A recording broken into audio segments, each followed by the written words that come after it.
Greetings, welcome to another rainy day in Ohio.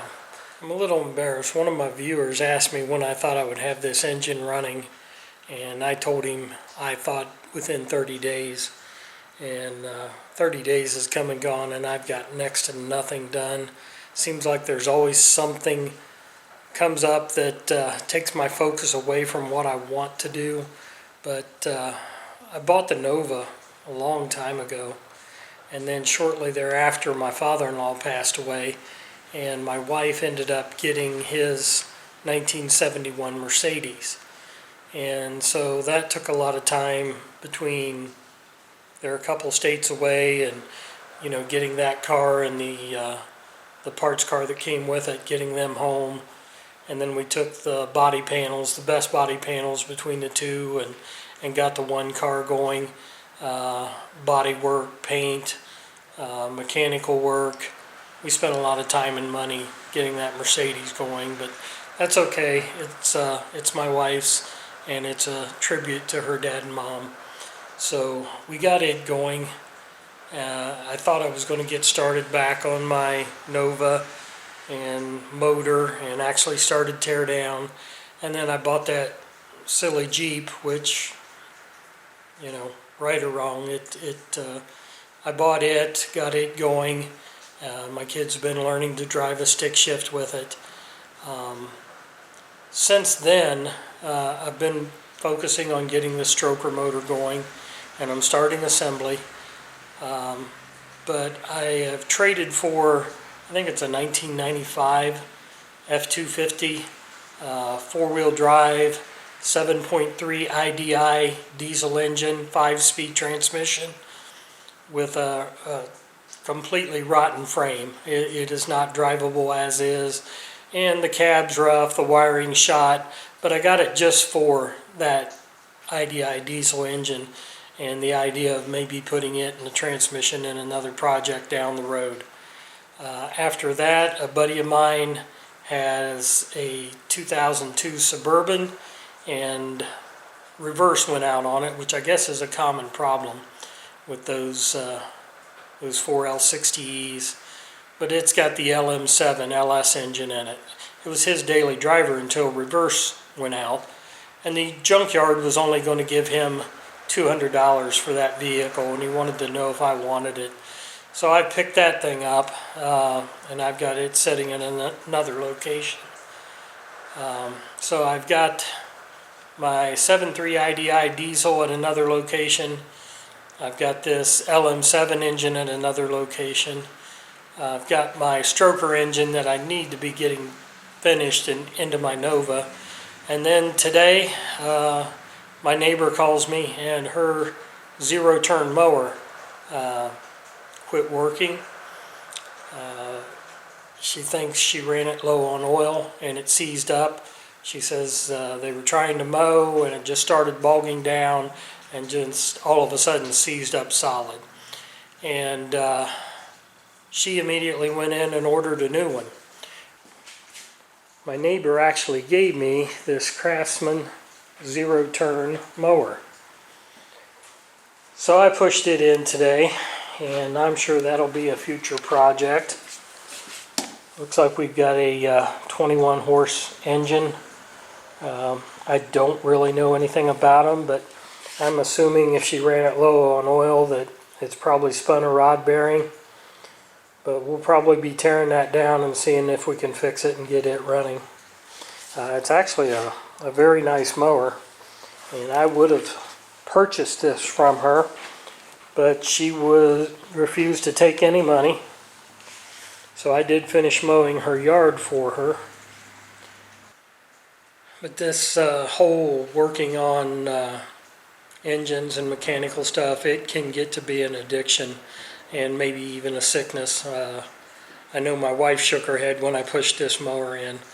But we're going to try to get back on the engine today, try to check some of our tolerances, our clearances on the crankshaft and camshaft, and get back on assembly.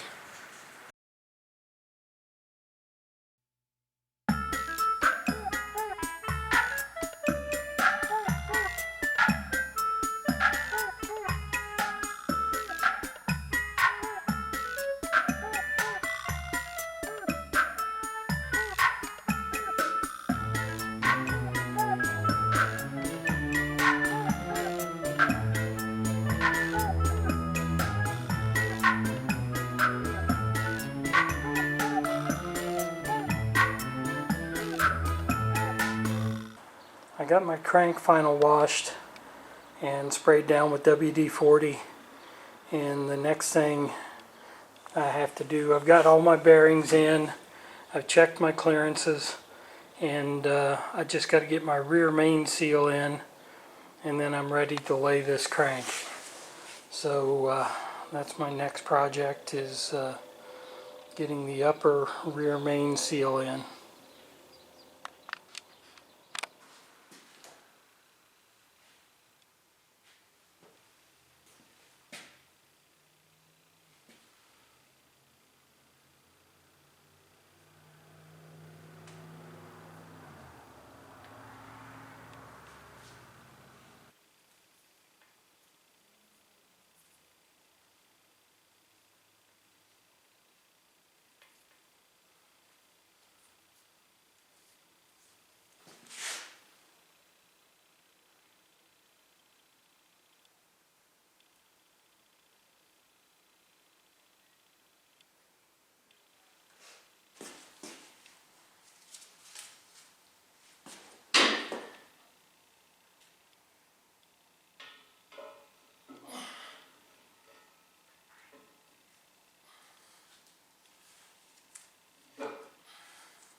I've done a test fit on the crankshaft and everything looks really good, feels really good, but I am going to pull these caps off now and use plastic gauge, because I want to check and see how the actual dimensions I took with the micrometers and bore gauges compare to what the plastic gauge comes up with.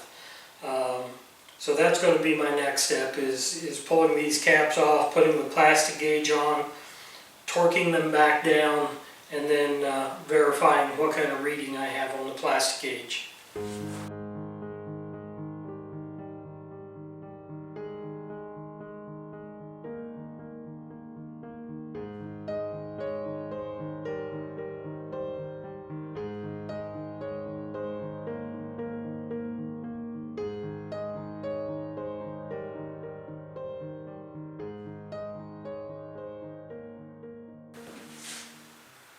I did wipe the oil, the assembly lube off of the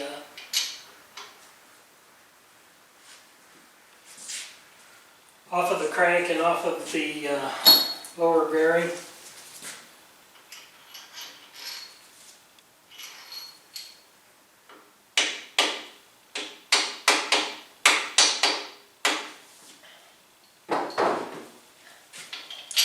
Get the cap seated, get the bolt started. do that on every main. And then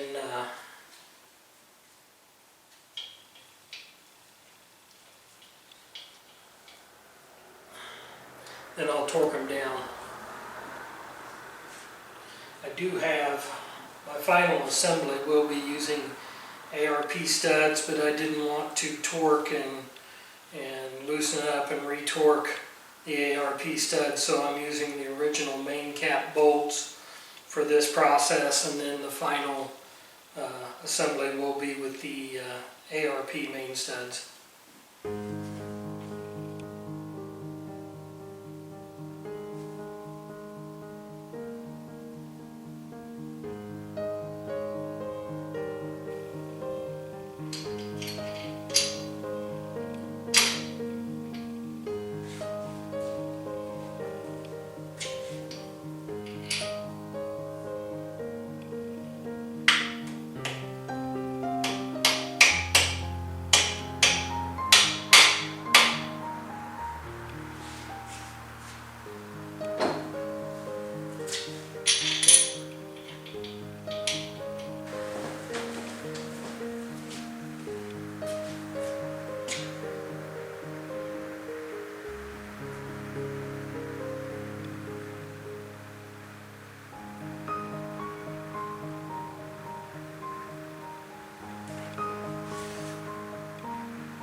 Where I am is exactly 2/1000ths.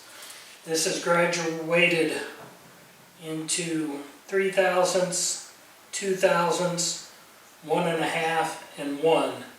And I'm exactly on the front main bearing. I mean, it could not be any more exact. It's on 2/1000ths. So now I'm going to move to the number 2.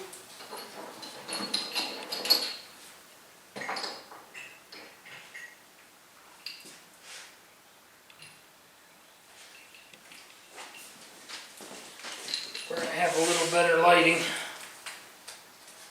It's actually a little harder to see on the main cap than it is, and that again is dead on 2/1000ths.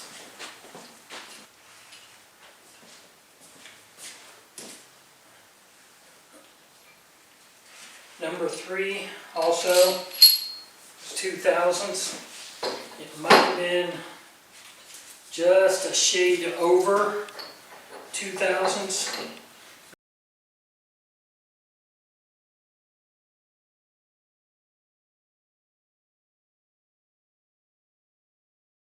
This would be my number 4 main cap.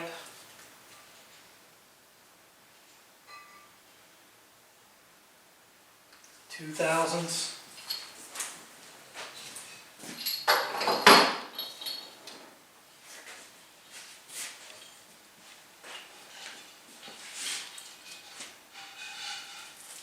Number 5 is also 2,000s.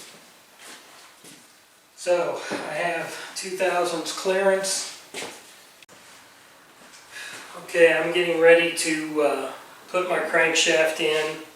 I did lay it in there, just kind of did a test fit and spin it around to make sure all the counterweights were not interfering, that everything was clearanced properly. And that looks good. Now I'm getting ready to measure my journal diameters. And then I've got a dial bore gauge that I can check. I can torque the caps down and check the clearance. But I need to take all these journal diameters, and I'm just going to call them out, and then I will enter those along with my clearances in my spreadsheet and check my clearances.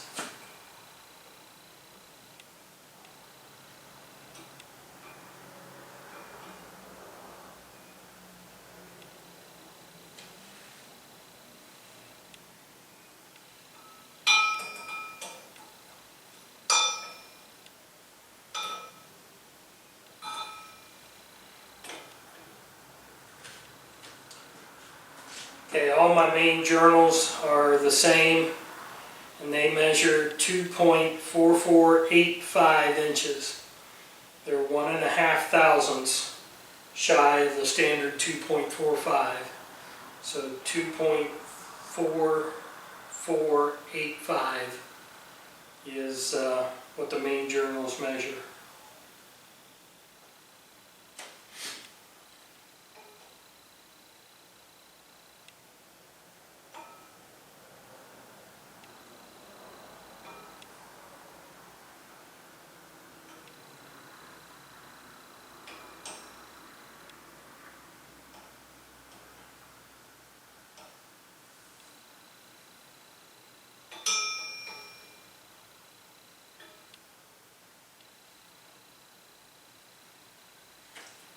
Alright, all my rod journals are the same. They measure 2.099. 2.099, so they're just 1,000th less than what is considered to be standard. And again, this crankshaft was polished, so that's kind of what I would expect.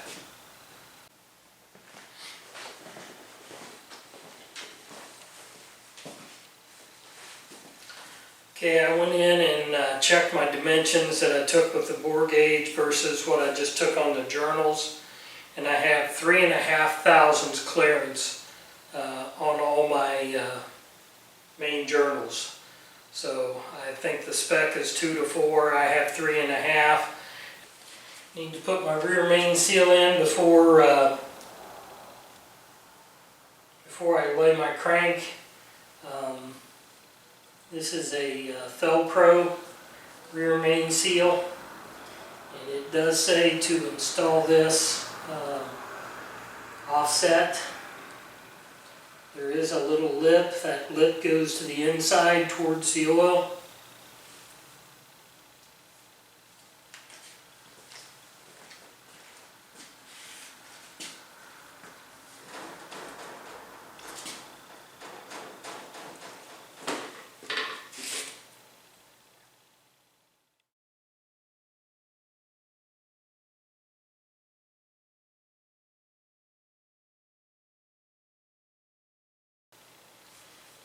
Okay.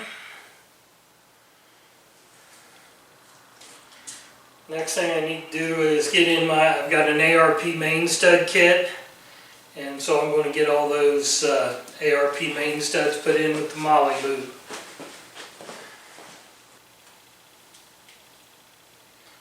You've got 10 long studs and 6 short ones. They've got a coarse thread on the end that goes in the block. The 10 long ones, you've got 2 on each journal in the center. The shorter ones go on the outside of the 4-bolt mains. And the instructions say to just put these in just finger tight. So run them all the way down, but just finger tight.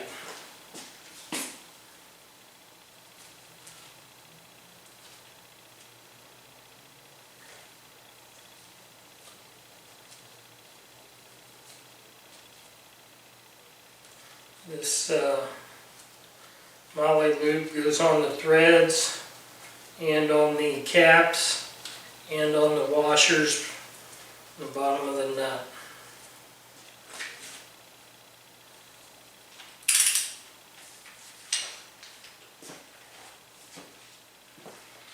These torque to 80 foot-pounds, start in the center and go in a circular pattern from the center to the outside, doing all the center ones first and then the outer ones last. I'm going to start with my first torque at 30 foot-pounds.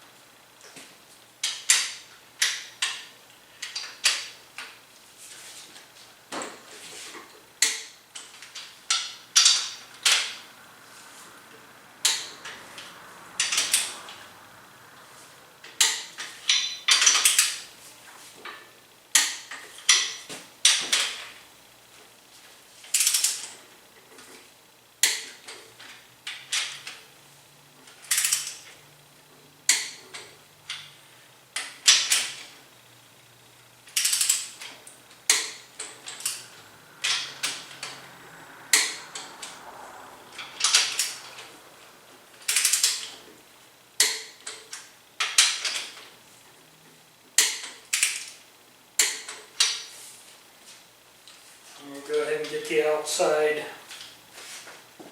set to 30 foot-pounds.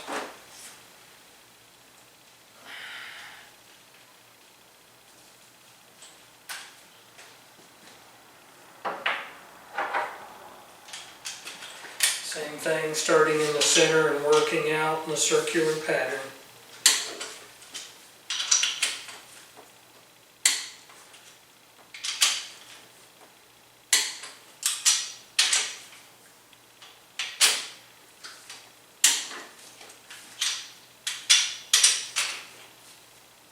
So now I'm going to torque to 60 foot-pounds in the same pattern.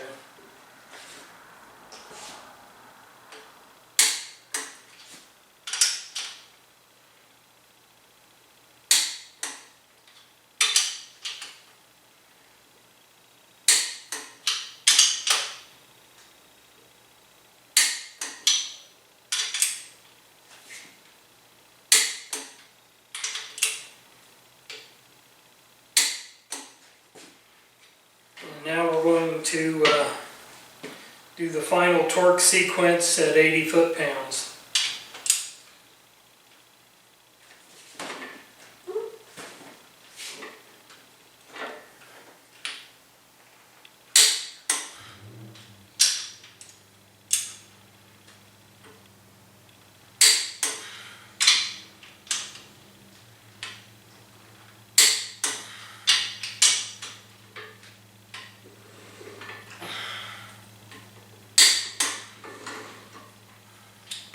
Okay, so everything is torqued to 80 foot-pounds. Crankshaft is in.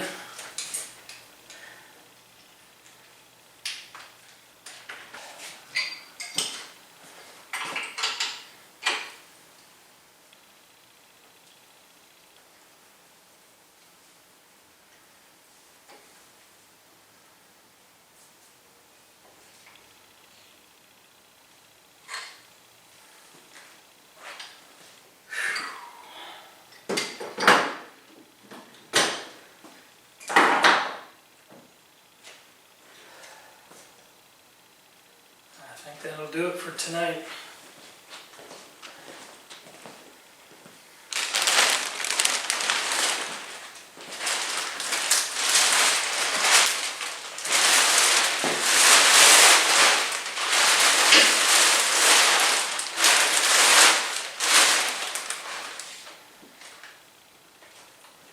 Alright, first things first, had a few comments on wearing green shirts all the time.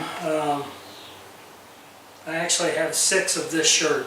These were on clearance at Eddie Bauer a while back, and I have other colors as well, but I kind of kept these green or teal shirts for my workshop shirts. So that's why you see me in this teal pullover.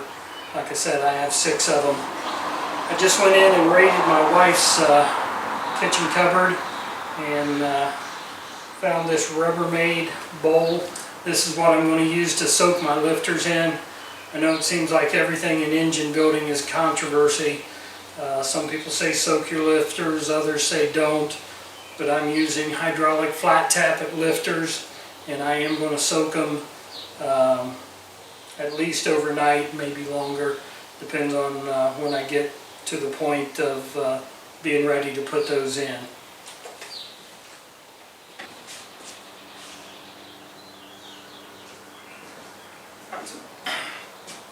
I'm soaking these lifters in the same oil that I'm going to use to break in the engine and the camshaft.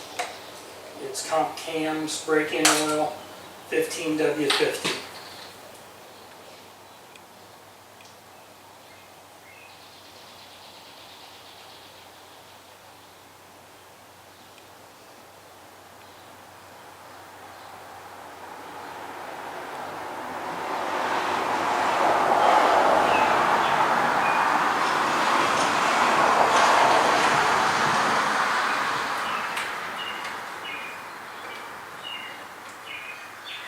Just to keep dirt out and keep anything from spilling, I'm going to put a lid over it.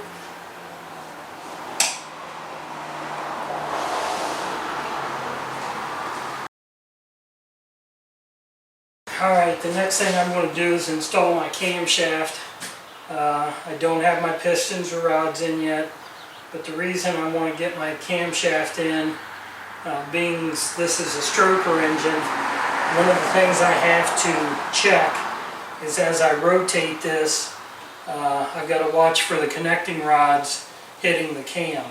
So I want to get the camshaft in, the timing chain on, so every time I put a rod on and rotate it, I can watch and check for that connecting rod hitting the camshaft.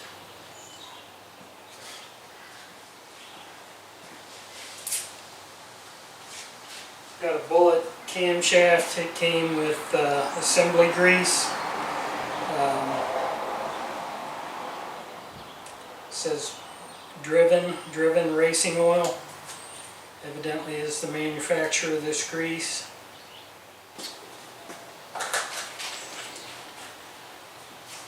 This grease, I believe, is primarily for the cam lobes and the distributor gear. I will probably use assembly lobe on the actual cam journals.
Timing chain is a trick flow billet timing chain set, part number TFS 31478500.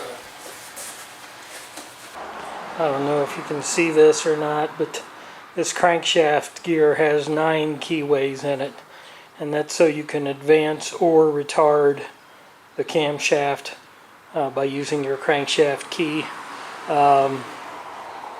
My crankshaft, the guy at Bullet Cams told me to install this straight up dot to dot, so I'll be using the center one.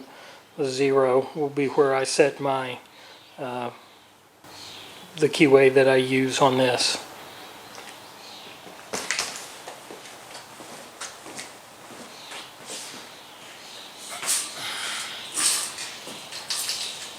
The camshaft actually has 4 degrees of advance built into it.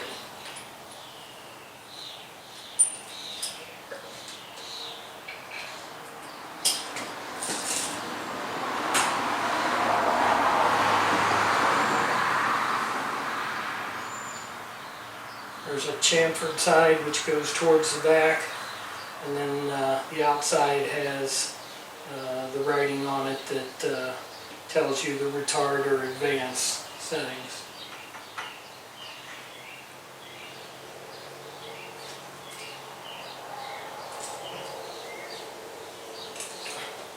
What I'm doing is I'm just using a socket and a soft wrench to tap this on.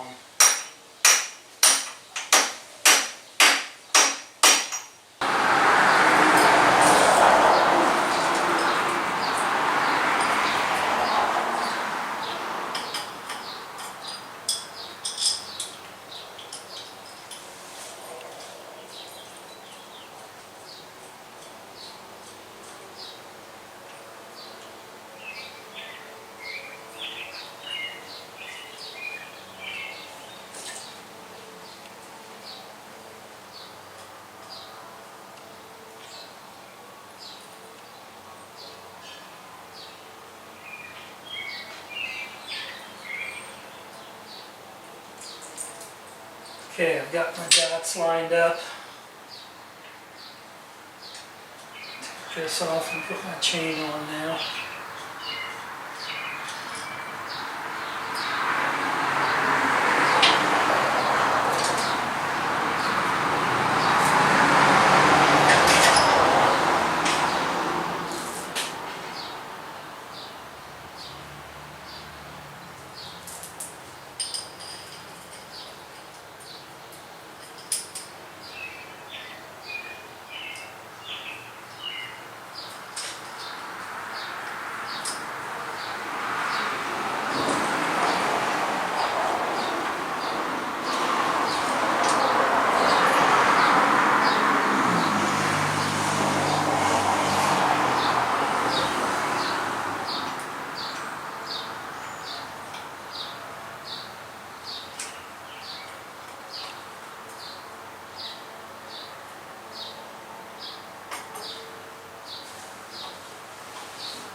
The torque on these camshaft sprocket bolts are supposed to be 18 to 20 foot-pounds. I'm going to set my wrench for 20 foot-pounds. It's actually very light.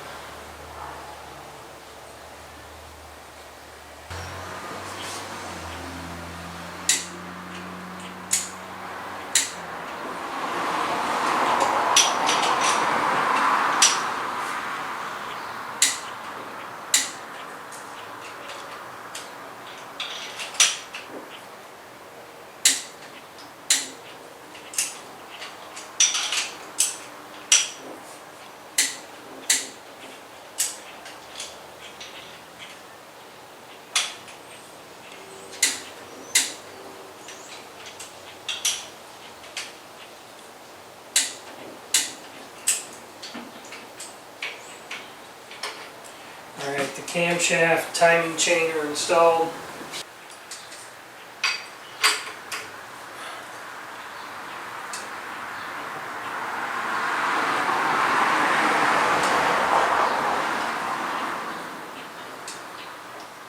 It does turn nice and smooth, no binding.